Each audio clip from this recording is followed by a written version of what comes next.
Em 90 segundos tu não faz nem um miojo, mas eu te ensino as matérias que tu tem até nojo. Então senta aí e começa a quebrar ATP pra ter energia pra tua mente processar e entender que a probabilidade de você ir bem no Enem tá ligada direto aos meus raps também. Então começa com humanas, só sei que nada sei, mas sei que saí da vida e pra história eu entrei. Se o clima esquenta e tua caneta falhou, fica tranquilo, a esfera dela dilatou com calor. Eu sou flúor com oxigênio, dá pra completar, evoluir melhor que o Darwin poderia imaginar. Se tinha uma pedra no caminho, pode crer que eu já chutei absoluto no rap.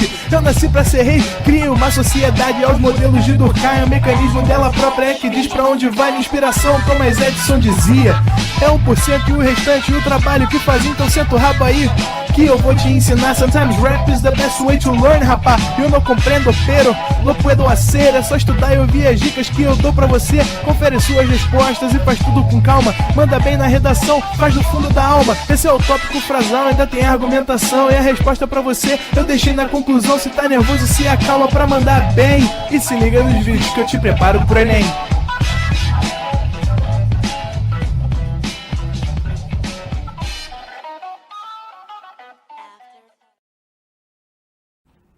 Estamos no ar. Estamos no ar para mais uma aulinha de matemática, dando continuidade agora aos conceitos de fatores de acréscimo e decréscimos, só que agora sucessivos, né? Então, o que eu quero te dizer é o seguinte, né? Vamos imaginar a seguinte situação. Vou chamar aqui de situação 1. Então, nessa situação 1, até para a gente relembrar, né, o que a gente fez na aula anterior, vamos imaginar que você tenha um investimento, vou botar aqui, ó, investimento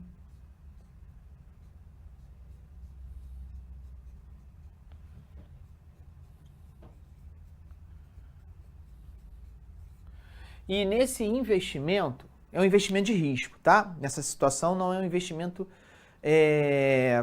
com um grau de solidez adequado, não. É um investimento de risco. Ele te promete que se houver investimento, que você vai ganhar... Não, melhor, é um investimento de risco onde naquele mês você ganhou 10%. Então, se você investiu um capital de R$100 mil,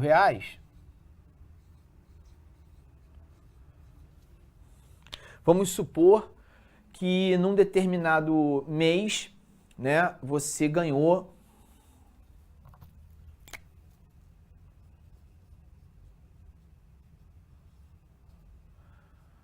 R$5%. Tá certo? Como é que você calcularia o seu montante? Né? Só para lembrar um pouquinho a aula passada. Então, você sabendo que você ganhou 1%, nessa situação que eu estou chamando de situação 1, como é que seria a ideia do fator de atualização? Entendendo que nesse mês você faturou 5%, o seu fator de atualização vai ser 1 mais 0,05, ou seja, 1,05. E se você quiser saber quanto você ganhou em termos de montante, qual foi o seu montante no final dessa operação, que eu estou chamando de situação 1, você vai pegar esse fator e você vai multiplicar por 100 mil. Esse resultado vai te dar 105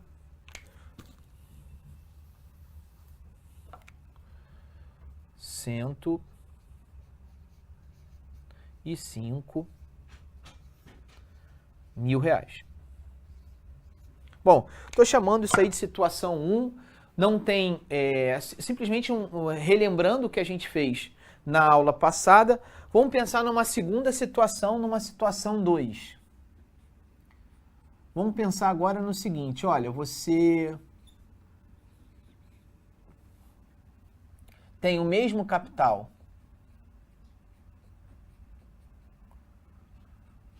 de R$100.000,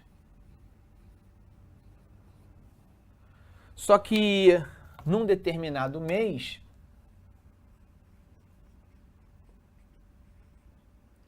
você perdeu 5%.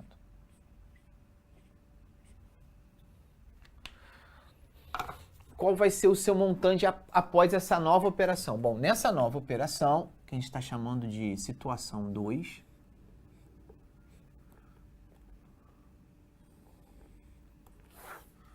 você, em termos de fator de atualização, esse fator vai ser um fator de decréscimo, né? 1 menos 0,05, o que dá 0,95. Então, isso vai corresponder a 0,95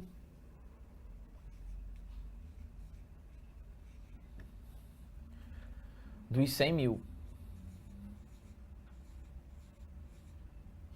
E isso vai dar 95.000. Basicamente, foi isso que a gente viu no finalzinho da aula passada.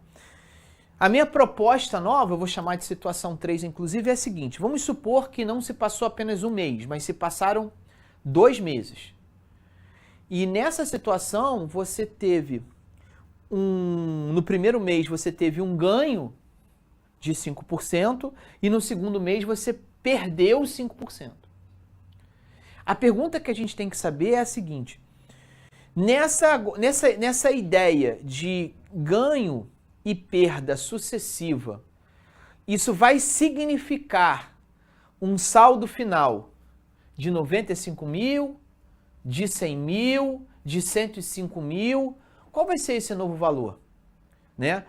Afinal de contas, se eu ganho 5.000, se eu ganho 5% e depois eu perco 5%, eu posso ter uma ideia, um senso de que eu empatei. Ganhei 5 no mês, perdi 5 no outro, eu continuo tendo 100.000. Será que é isso mesmo? Será que é essa mesma situação? Então, vejamos, né? Então, nessa situação, que eu vou chamar de situação 3, e que a gente vai estudar com um pouquinho mais de detalhe, nessa situação 3, a gente vai ter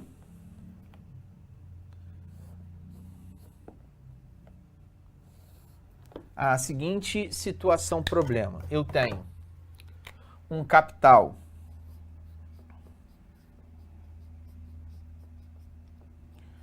de 100.000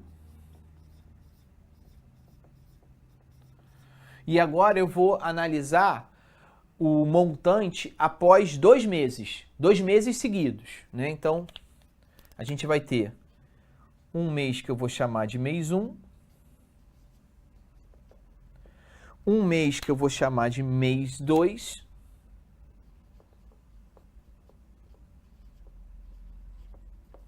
aonde no mês 1 houve um ganho de 5%.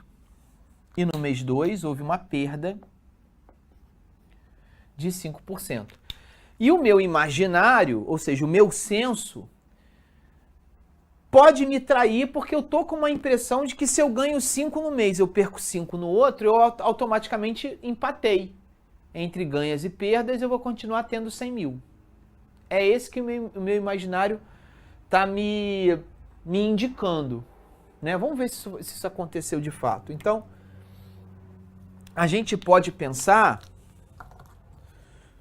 numa representação gráfica temporal, aonde aqui você tem um valor inicial, a gente pode chamar isso de mês 0, né? Onde aqui você tem 100.000 e me parece justo entender que no mês 1, essa seta vai ser um pouco maior, porque eu tive um ganho de 5%. De acordo? Então, nessa primeira situação, vou fazer os cálculos aqui, ó. No mês 1,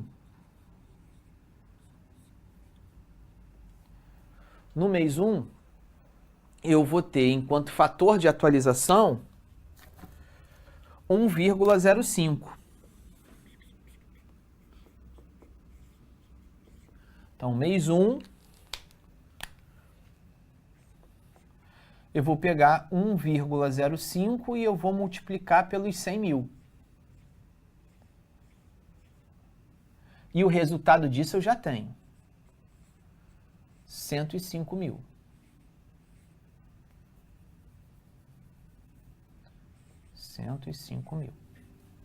Então, vou botar aqui. 105 mil.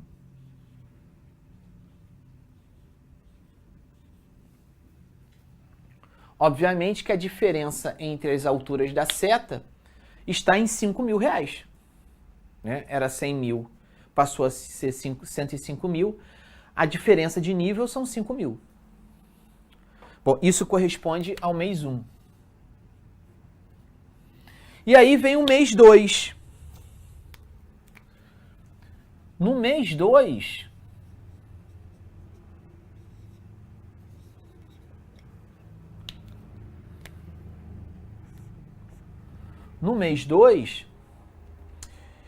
houve uma perda, né? Uma perda de 5%. Então, o meu fator de atualização é 0,95 desse novo valor. Esse novo valor é o meu 100%. Né? Porque eu vou tirar 5% daquilo que eu acumulei até o primeiro mês. E talvez seja essa questão, esse conceito, que faça com que o meu senso comum me traia. Porque o meu senso comum pensava que, já que eu ganho 5 e perco 5, eu vou empatar, porque os 5% que eu ganho e os 5% que eu perco seria em cima de um mesmo valor de 100 mil. E não é bem isso que está acontecendo no meu raciocínio temporal.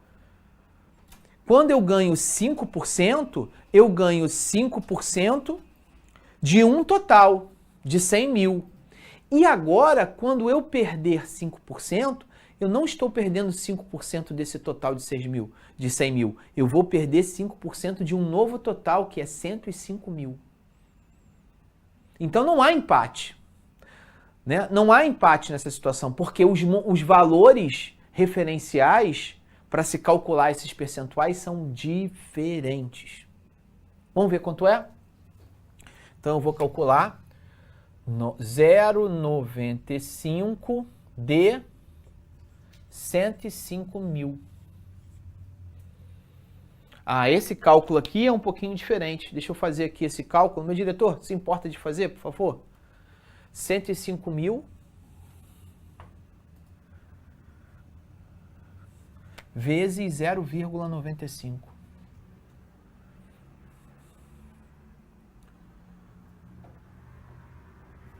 Tá na tela, Glaucio?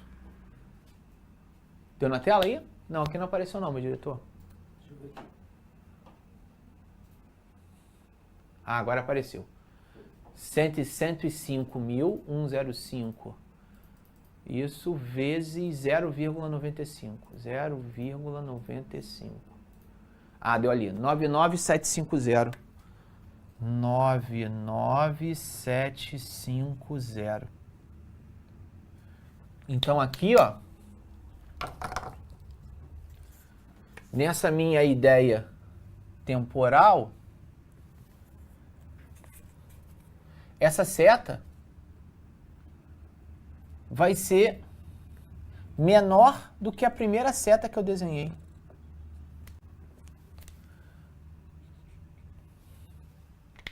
Nesse mês que a gente está chamando de mês 2, eu tenho agora 99.750.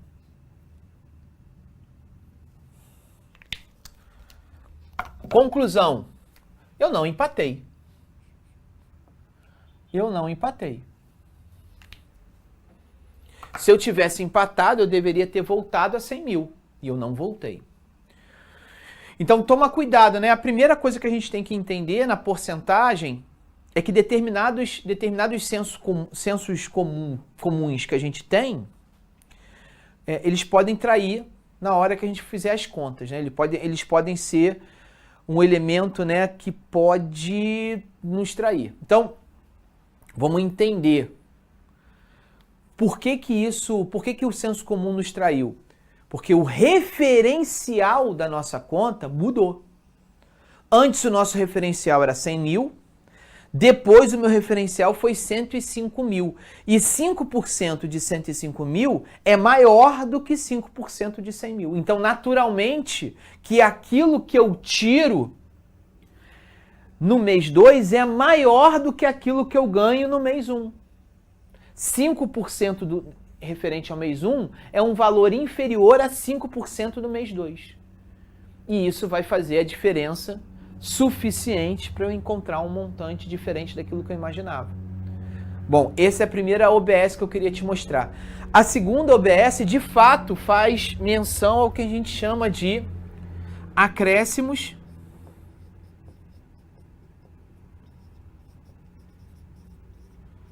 e decréscimos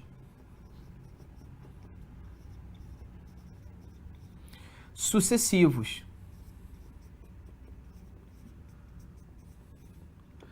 Que eu vou fazer aqui uma menção extremamente, né, bem destacada, porque ela é muito importante, né? Ela vai dizer para você o seguinte,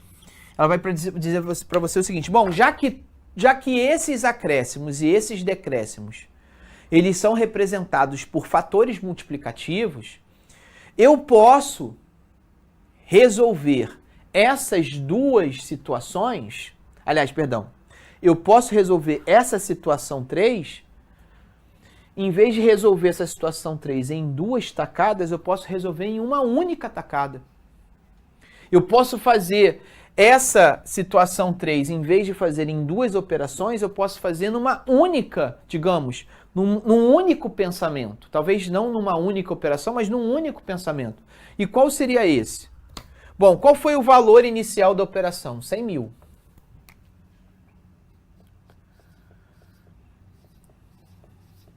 E quantos fatores multiplicativos sucessivos ocorreram nele? Ocorreu um acréscimo de 5% e depois um decréscimo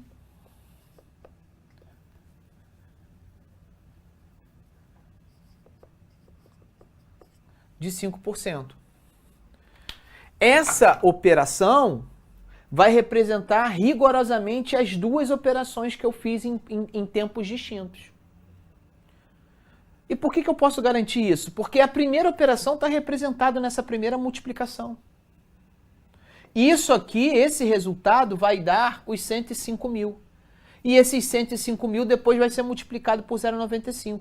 Eu só estou juntando os dois pensamentos em um único pensamento, tornando a execução da minha conta mais rápida. E digo mais, eu poderia inverter essa operação. Ou seja, eu poderia dizer que existindo uma situação 4 onde eu perco 5% e depois eu ganho 5%, aí sim eu vou ter a mesma coisa. Eu vou ter a mesma coisa, perder 5% aqui e depois ganhar 5% lá. Porque como os fatores de acréscimo e decréscimo são conceitualmente fatores multiplicativos, a ordem desses fatores não altera. Então, perder e ganhar, ou ganhar e perder, dão no mesmo. Esse valor, essa expressão numérica, vai ter que ser igual aos mesmos 97.750 reais. 99, né? 99. Não vai ter saída, né? Lembrando, aqui eu tenho um ganho de 5%. E aqui eu vou ter uma perda de 5%. Correto? Faz o seu primeiro print time dessa aula, porque o nosso objetivo agora é tentar entender uma nova situação que eu propus no primeiro slide aí. Vamos dar uma olhadinha? Eu proponho a gente dar uma olhadinha nesse exercício. Ele é bastante conceitual. Ele vai nos ajudar muito em exercícios do Enem. Então vamos lá. Um comerciante pretende vender uma mercadoria a um preço de R$120. A procura pela mercadoria ela foi tão grande que o comerciante, no mês seguinte, aumentou a mesma mercadoria em 20%. Percebendo que a procura continuou desenfreada, optou por aumentar a mercadoria em 20% no outro mês. Então, era R$120. O mercado, né, o consumidor, gostou desse preço, começou a comprar esse preço. O que o vendedor fez? Ajustou esse preço, aumentando, atualizou esse valor, aumentando esse valor em 20%. As compras continuaram desenfreadas e ele aumentou o mesmo produto em 20%. Então foram 2 aumentos sucessivos. Então a primeira pergunta é: qual seria o valor da mercadoria após esses 2 aumentos? Então, nessa situação,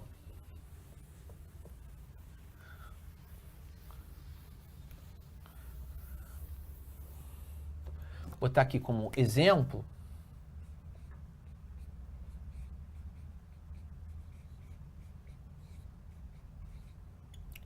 A mercadoria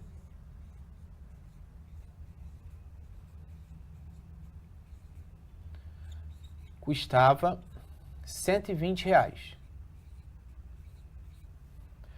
No mês 1, houve um aumento de 20%. No mês 2, um outro aumento de 20%.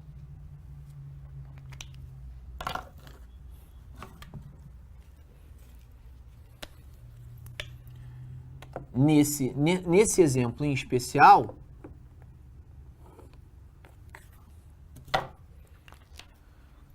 na letra A, né?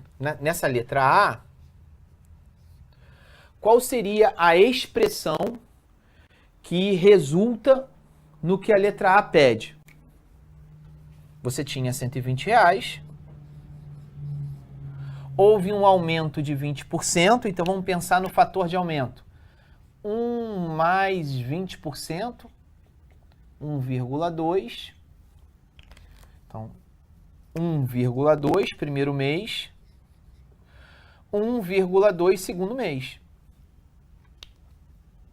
Né? Isso é o que a gente chama de aumento sucessivo. Né? Em 2 meses seguidos, a gente teve um aumento de 1,2. Então, na verdade, isso aqui vai dar um resultado. Vou pegar o resultado aqui, ó. Se a gente fizer...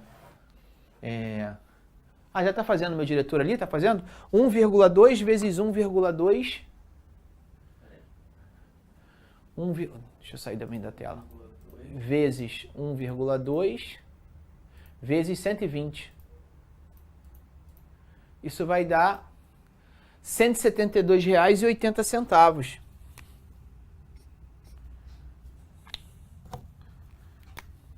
R$172,80. Essa é a primeira resposta, né? 2 aumentos sucessivos. Vamos para a letra B agora. Já na letra B, espera que eu acabei apertando. Já na letra B, o valor seria o mesmo se o comerciante aumentasse em uma única vez em 40% o valor da mercadoria, ou seja, em vez de eu aumentar 20% num mês e 20% no outro, eu não poderia aumentar 40% de uma única vez? Essa é a questão. Vamos ver. A gente já tem agora, depois dessas situações que a gente desenhou aqui, a gente já tem uma resposta conceitual. né? A gente já sabe que não, mas vamos ver. Então, você tem R$ 120 e vai aumentar em 40%. Aumentar em 40% é 1 mais 0,4. Então, seria 1,4. Então, quanto daria aí, meu diretor? 120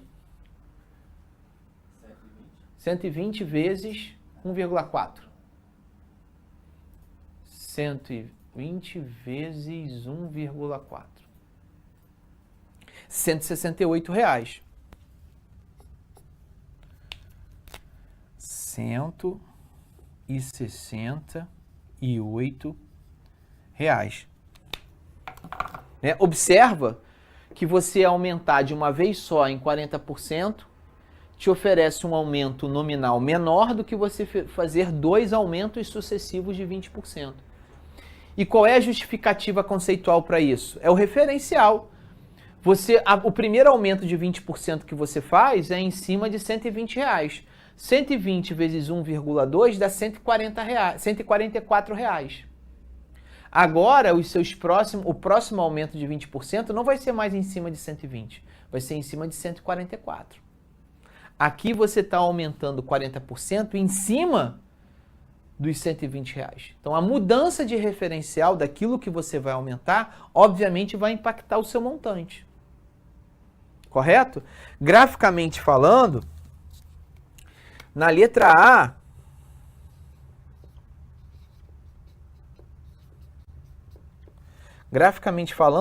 o que você tem é isso, ó.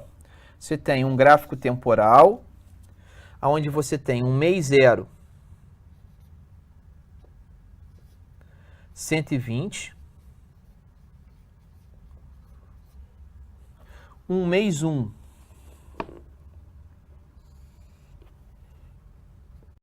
A marca Eno evoluiu e está ainda mais completa. Eno cuida da sua digestão do começo ao fim.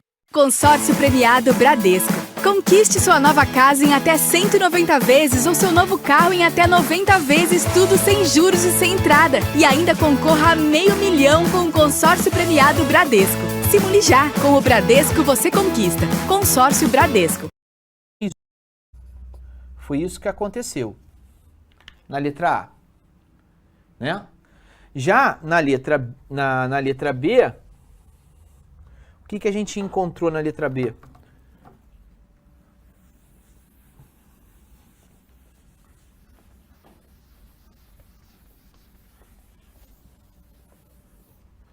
Na letra B, você teve uma situação mais simples, né? Um momento inicial de 120 pratas e que no mês seguinte você teve um aumento para R$ 168.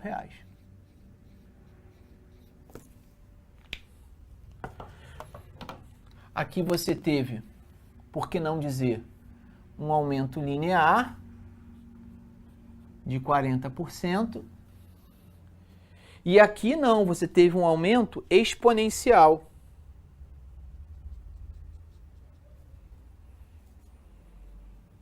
Depois a gente vai falar nisso, quando a gente trabalhar com juros simples e juros compostos, você vai ver esse crescimento exponencial nos juros sucessivos, nos acréscimos sucessivos, esse juros linear em aumentos simples, não sucessivos.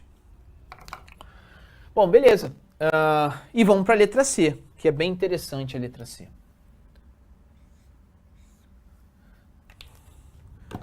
Na letra C ele vai te perguntar o seguinte, olha, agora, em quantos por cento o valor da mercadoria ele deve ser reduzido para que o preço da mercadoria volte ao valor inicial? Bom, será que eu devo reduzir em 40% para voltar a ter 100%? Ainda sendo traído pelo meu bom senso, né? Pela minha intuição. Se eu aumentei 20% num mês, 20% no outro mês, eu ganhei 40%. Então, basta reduzir 40% para voltar ao valor inicial? Acho que não, né? Eu acho que não. Então, eu tenho um valor que é de R$ 172,80, e eu quero um certo fator multiplicativo, que eu vou chamar de 1 mais i. Aliás, eu já sei que é uma redução, né? Então eu posso botar aqui 1 menos i. Se você quiser, depois a gente chama de 1 mais i, 1 menos i. Vou botar aqui letra C. A questão é o seguinte, minha referência agora é R$ 172,80. E eu quero multiplicar isso por algum valor, tal que esse valor multiplicado por x volte a ser os R$ 120. Essa é a questão. Ok ou não? Não é verdade isso? Isso independente do que eu chamar de x aqui, esse valor de x multiplicado por R$ 172,80, e quando multiplicado por x, ele tem que voltar a ser os R$ 120. Essa é a proposta do comerciante. Eu quero encontrar algum fator multiplicativo que transforme os meus R$ 172,80 no meu valor inicial, que são os R$ 120. Então, o que está multiplicando passa para o outro lado dividindo. Então, esse valor de x, ele vai ter que ser 120 dividido por R$ 172,80. Quem vai ser esse valor de x? Vamos ver. Vamos lá, meu diretor. 120 dividido 120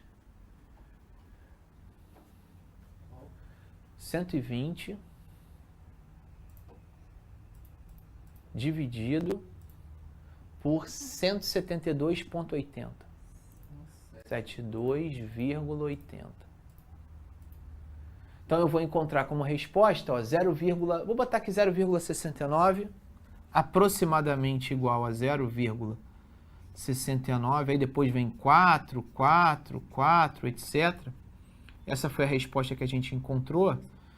Vou aproximar isso para 0,70, só para facilitar nossas contas. Então, o que está acontecendo? 0,70, tecnicamente falando, isso corresponde a um valor percentual de 70%. 70%, 0,7, é um valor inferior a 1, lembra?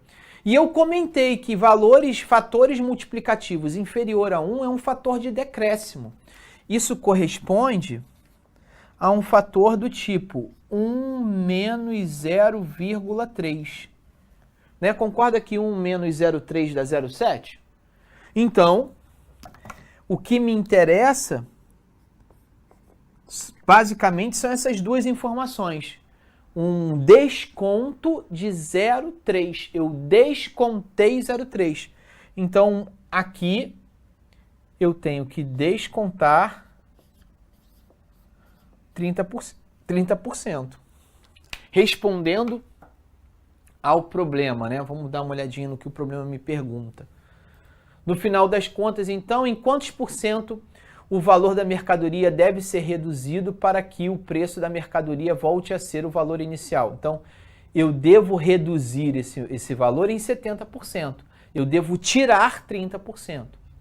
Né? Eu devo reduzir a 70% do valor final. Correto? Ok? Tudo bem? Então, com isso, a gente fecha essas questões ainda, esse confronto, vamos dizer assim, né?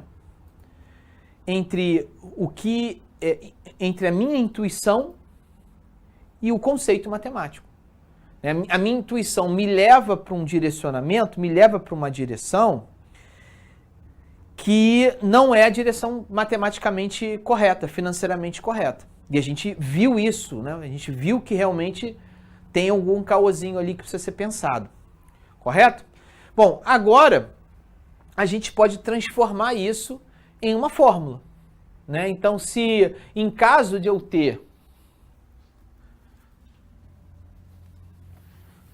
fechando isso numa teoria, né?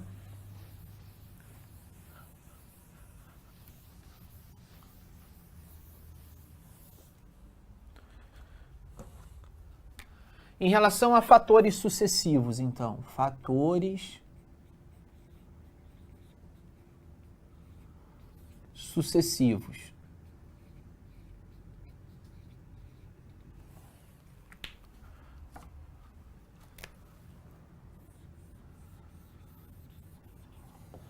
Se eu por acaso tiver, se eu tenho aqui, né, em termos de diagrama, eu tenho um determinado capital e esse capital, ora, aumenta uma quantidade I%, tem um incremento de I%, depois ele perde, aqui eu vou chamar de I1, depois ele perde I2, depois ele volta a ganhar I3, ele perde I4, e assim sucessivamente. Como é que eu posso transformar isso num único pensamento? Então, esse montante, após essas infinitas operações, será o valor do capital, o valor inicial desse capital, multiplicado por 1 mais I1, multiplicado por 1 mais I2. Aqui houve um decréscimo, né? Então, aqui não é mais, aqui é menos. Aqui já houve um acréscimo, então 1 mais I3 e assim sucessivamente, correto? Sempre multiplicando os fatores de atualização, correto? Se eu tiver aumento sucessivo,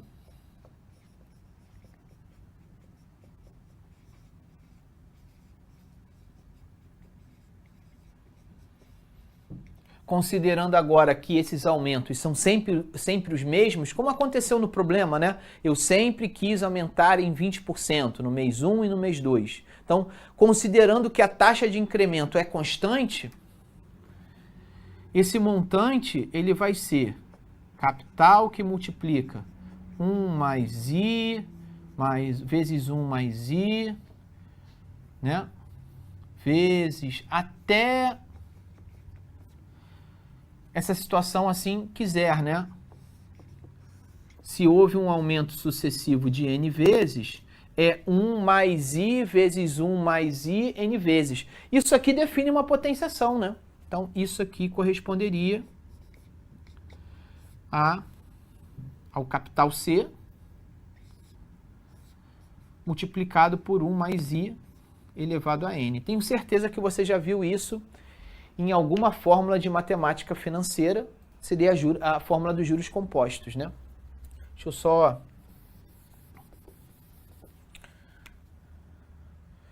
M é igual a C que multiplica 1 mais I elevado a N. No caso de ser um aumento, forem aumentos sucessivos. Não é isso? Se for um desconto sucessivo, se for um decréscimo sucessivo, né? Então, descontos sucessivos, eu vou ser um pouco mais objetivo. Eu já vou direto para a fórmula. O meu montante vai ser o capital C, 1 menos I elevado a N. Correto?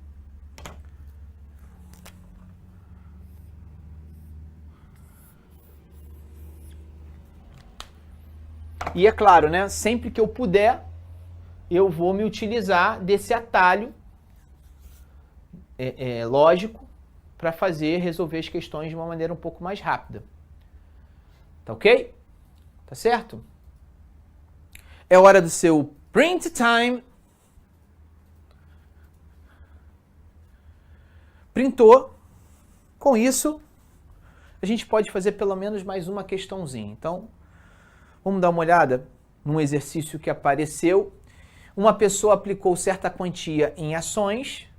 No primeiro mês ela perdeu 30% do total do investimento e no segundo mês ela recuperou 20% do que havia perdido. Depois desses 2 meses resolveu tirar um montante de R$ 3.800 gerado pela aplicação. A quantia inicial que essa pessoa aplicou em ações corresponde ao valor de... Então, observa, né? Observa que ela aplicou uma certa quantia em ações. A gente sabe? Não sabemos quanto é. No primeiro mês, ela perdeu 30% do total do investimento. Ela perdeu esse valor. E no segundo mês, ela recuperou 20% do que ela tinha perdido. Lembra que ela perdeu 30% desse valor. Depois desses 2 meses, ela resolveu ver, né, e ver o montante. E aí ela observou que esse montante era de R$ 3.800, né, gerado por essa aplicação. Essa aplicação são os 2 momentos, tá, pessoal? Ele quer saber qual foi o valor inicial. Aqui, vê se você concorda comigo. Vou fazer essa questãozinha da seguinte maneira.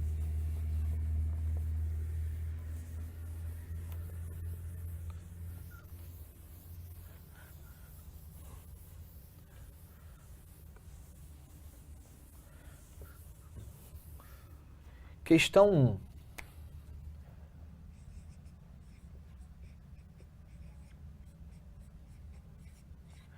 Eu vou aproveitar essa questão 1 para te dar uma dica, né? Nesses exercícios onde ele não te oferece um valor inicial, que pode ser um fator que para você pode te confundir, pode te atrapalhar, etc., eu faria o seguinte, eu determinaria um valor inicial para esse exercício, né? Eu diria, né? Vou fazer assim, ó, para você poder copiar aí nas suas anotações. Suponha que o valor inicial seja de R$100. Então, a minha suposição inicial é a seguinte, olha, vamos supor que esse investimento eu apliquei R$100 nele. E aí eu vou passar por todo o histórico que o problema me ofereceu. Então, o que aconteceu? Eu tinha R$100.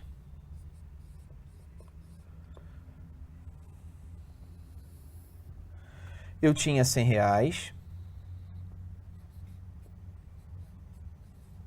Momento 0. O que aconteceu?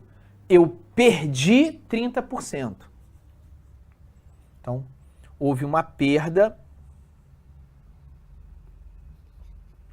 de 30%. Então, agora o que eu tenho são R$70. Observa só o seguinte.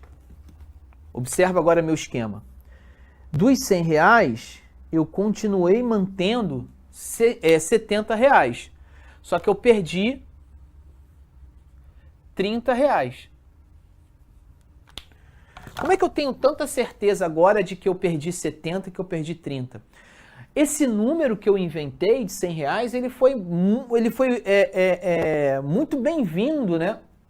Ele é um número que para mim fica fácil calcular 30% de R$100, 70% de 100, 30% de 100. Porque basta você simplificar, né? 30% de R$100, corta o 100 de cima com o 100 de baixo, dá 30. Então, a cada R$100 nessa operação, já que é uma razão centesimal, não é isso? A cada R$100 que eu investi nessa operação, eu acabei perdendo 30 no meu primeiro movimento. Vamos continuar na questão. Então, aqui, ó, no primeiro, eu perdi 30% do total. Então, a cada R$100 eu perdi 30. Já no segundo mês, eu consegui recuperar 20%. Mas 20% do quê? Daquilo que eu havia perdido. Então, agora, o que vai acontecer? Eu consegui recuperar 20% de 30. Então, eu vou cortar esse zerinho com esse zerinho. Vou cortar esse zerinho com esse zerinho. Ou seja, eu recuperei R$6. Então, vê se está certo. No final das contas, após meu segundo movimento, eu recuperei R$6, ficando com R$76, né? Os R$70 que eu tinha, mais os R$6 que eu recuperei. Não é isso? Então, olha que interessante. Eu gerei uma razão. A cada R$100 que eu vou investir, eu consigo ter R$76. Eu continuo perdendo. Eu continuei perdendo. Mas agora eu tenho R$76, não mais 70, e sim R$76. Essa é a minha situação final. Que situação final, Glaucio? Regrinha de 3. A cada R$100, eu recuperei, ou eu tenho, R$76 no final dessa minha operação. De acordo ou não? Bom, só que eu não recuperei só R$76. No final do processo, melhor dizendo, a palavra recuperação não é bem-vinda aqui. No final do processo, o meu saldo final não foi de R$76. O meu saldo final foi de R$3.800.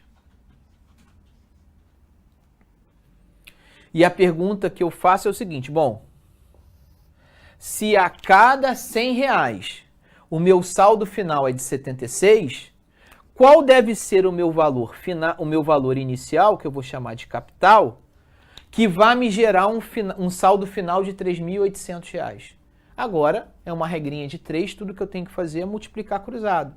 Então, eu vou ter 76C igual a 3.800 com mais vezes 100, né? Com mais 2 zeros. Então, 4 zeros. Então, o valor do C vai ser 380 mil, dividido por 76, né? Bom, 38 divididos por 76 dá 2. Então, fica 10 mil divididos por 2. 10 mil divididos por 2, 5 mil. Então, 5 mil é o meu investimento inicial. Beleza? 5 mil, então, é a minha resposta. Gabarito, portanto, seria justamente, vamos dar uma olhadinha, a letra C. Beleza? Gostou dessa última dica aí, dessa última parte teórica misturada com exercício? Beleza? Com isso, nós fechamos essa parte de porcentagem, fatores de acréscimo e de decréscimo. Beleza? Até a próxima aula. Valeu! Um forte abraço! Valeu! Tchau! Assista nossas aulas a hora que você quiser. Vem com o Pro, o cursinho online que mais aprova no Enem. Assine em proenem.com.br.